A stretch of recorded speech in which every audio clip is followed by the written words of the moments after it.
Guys, welcome to the Janus Project. We are continuing with Creation Week. I said at the very end of the last video, hey, we're done with Chapter 4. I meant Chapter 5. But we are now moving on to Chapter 6. Now, this is where I can actually say something positive about Bill Nye's book. I have commented a few times on some of the positive aspects of it.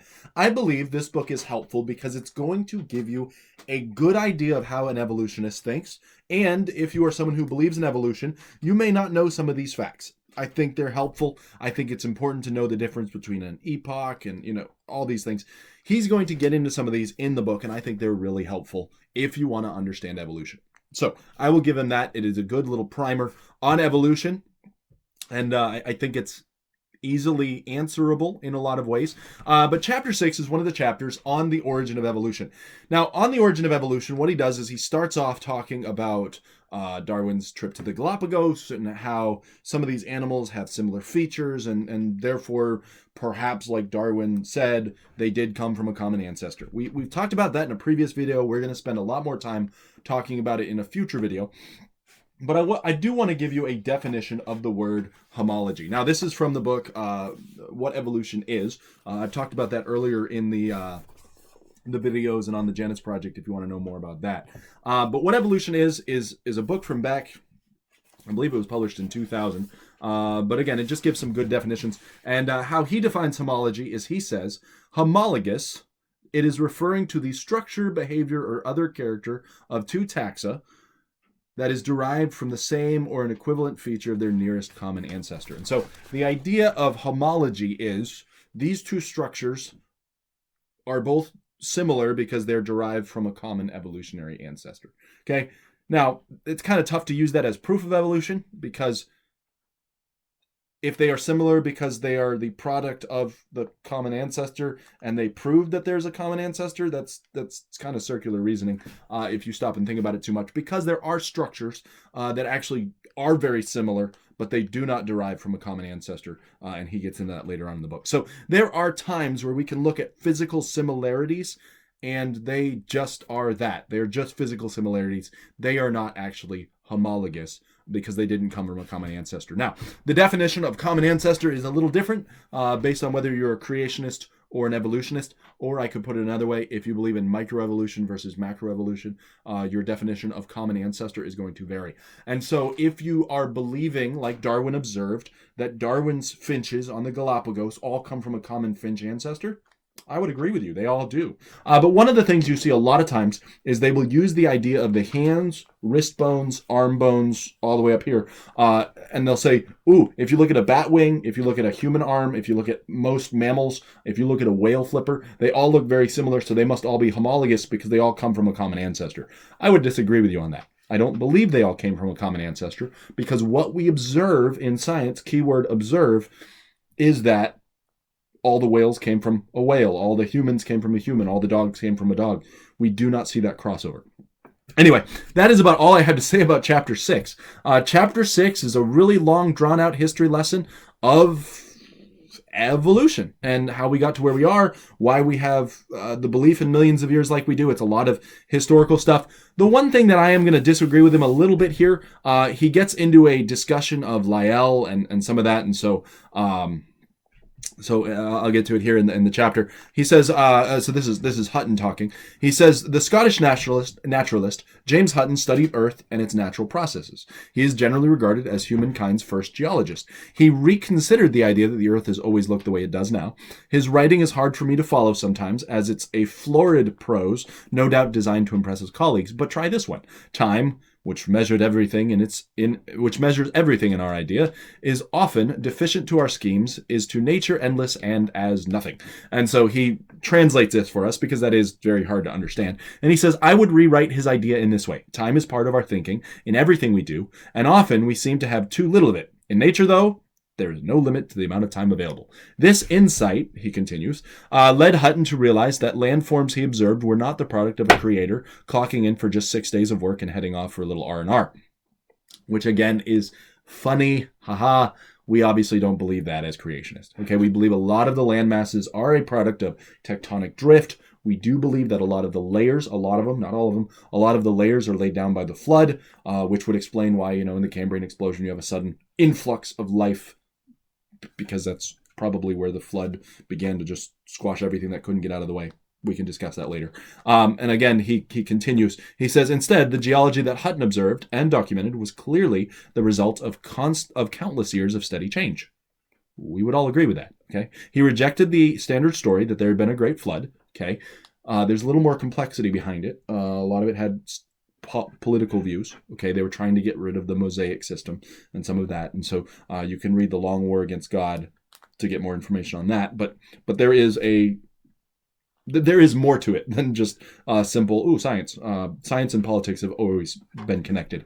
Now he gets this. This is where I would get into some of the disagreements. Okay, Hutton's idea is called Uniformitarianism, and it is one of the most crucial insights on which Darwin built his theory of evolution. Uniformitarianism denotes the idea that the world is uniform or consistent with one set of natural laws. It connotes another idea that the natural laws we deduce today are the same natural laws that applied eons and millennia ago.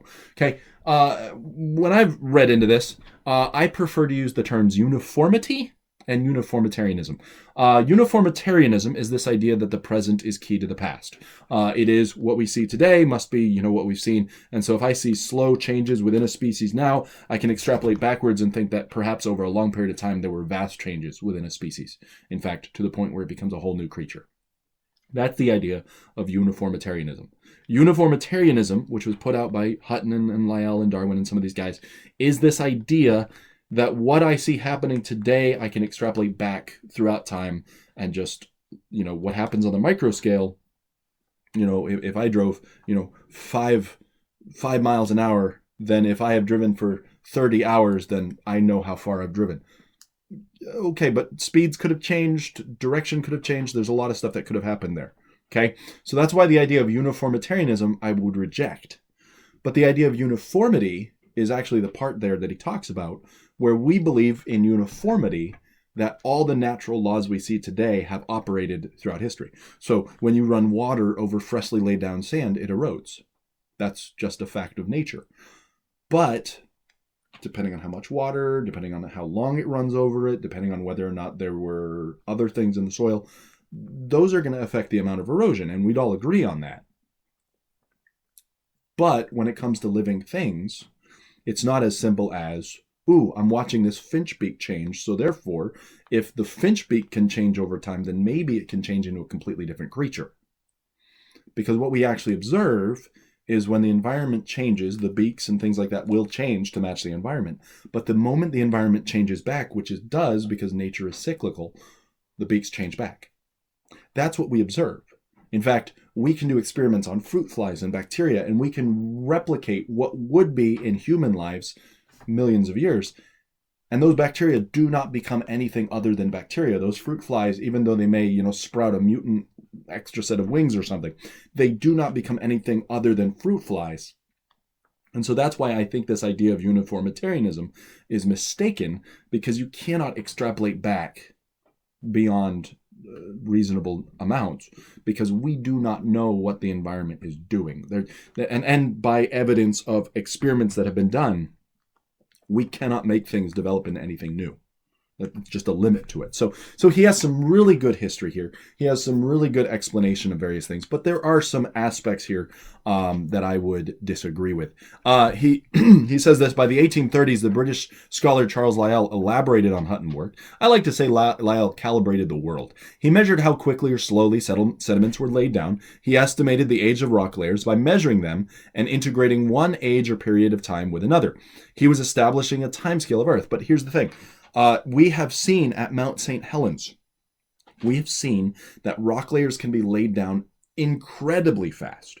Okay, those rock layers at Mount St. Helens were laid down because there was an eruption, and then there was mud flows, and then there was hardening, and then in order to carve the canyons that are present there at Mount St. Helens, the snow melt and stuff that built up on top melted and flooded down through that area and created a 1/40th scale replica of the Grand Canyon, and we know it all happened over the course of months and years, and that's a 1/40th scale. So if you had way more water and way more dirt and sediments, then you could realistically say they could be laid down a lot faster. Now, modern day sediments, yes, they're not laid down as quickly. Okay, but he goes on and he says, Charles Darwin carried Lyell's principles of geology with him on his famous voyage around the world aboard the HMS Beagle. Several geologists that I know have a copy of Lyell's books on their office bookshelves even today. It stands the test of deep time. Okay, Hutton and Lyell were pushing against the strong academic tradition that looked at the world in totally different static terms. Like I said, just because people in the past were mistaken and they thought, fossils were put in there by God to test us and so on, does not mean that's what creationists view today. Creationists do not believe the world is static. We believe in uniformity. We don't believe in uniformitarianism. We believe there were catastrophes. We believe there were things that happen. We see evidence of meteors hitting the earth. We believe that, okay? So a lot of this evidence, yeah, it goes against 1800s stuff, but that's where I would say I don't necessarily disagree with a ton of the stuff he says in this chapter. I think it's a really good history overview, but there are aspects that I disagree with. One other bit here, he says, although Darwin and Wallace, so these are the two guys who came up with evolution around the same time. In fact, that's kind of what pushed Darwin to publish. It says, although Darwin and Wallace came upon the idea of evolution at almost the same time, I can see why we associate the theory of evolution solely with Darwin. I'll tip my hat to Wallace in a later chapter. Darwin's book is amazing. On the Origin of Species by the Means of Natural Selection, that's the full title, includes dozens of diligent observations and experiments that Darwin personally conducted. Again, dealing with change within a species that could potentially create a new species of the same kind of animal. So if I have birds, I could create a new species of birds, but I'm not creating an entirely new animal. Okay? That's what Darwin observed. That's what he experimented with. So you can have, these plants, and they create a new plant of their same type that might not be able to reproduce, and so it's a new species. But that doesn't mean that it's an entirely new organism. It's an adaptation of a currently existing organism. Okay? Now, he goes on. He says, it's also beautifully written. He leaves the reader to draw his or her own conclusions as to whether or not the theory of evolution is the real deal. Just for example, he says this, on the view that each species has been independently created with all its parts as we now see them, I can see no explanation. And I'll pause here. I know it's Nye quoting Darwin. I would agree with that statement. We don't see any proof that God created all the species that we have in exactly the form we have them today. I explained that on a previous video, but I'll explain it really briefly right now. You look at the variety in the human race, and you look at me and tell me that God created every single human in that variety. No, he created Adam and Eve. They reproduced and created the genetic medley that we have today.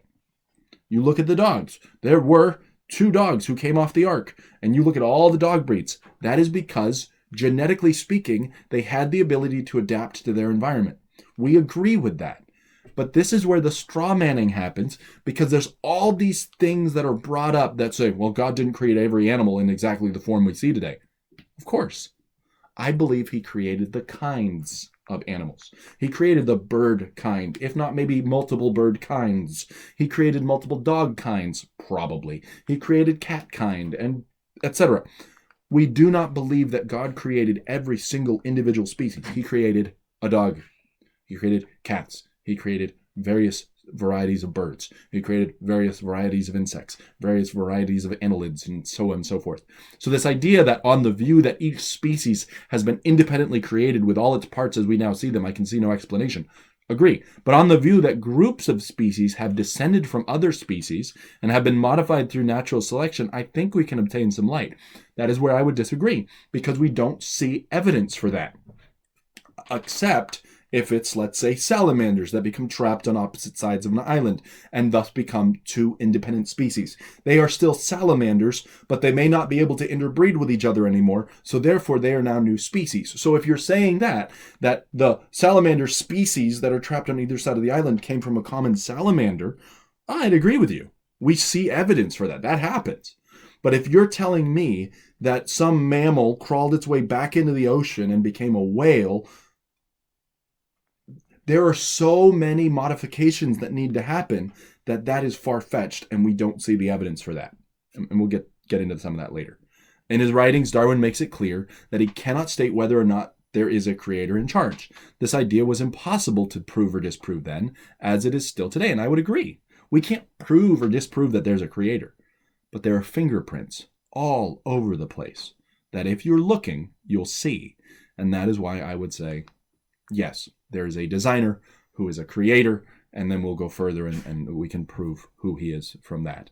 Okay, so that's chapter 6, and just a little bit there. And like I said, it's a good history lesson. There's a lot of variety there. There's a lot of stuff. But again, when it comes to uniformitarianism, I disagree. When it comes to the fact that God created every species, exactly as we see, that's not what creationists believe. That's just not accurate. So, guys, I hope you've enjoyed this episode. This is the Janus Project. We are in the middle of Creation Week, and I hope you guys will join me next time as we dig into Chapter 7 of Bill Nye's book, Undeniable.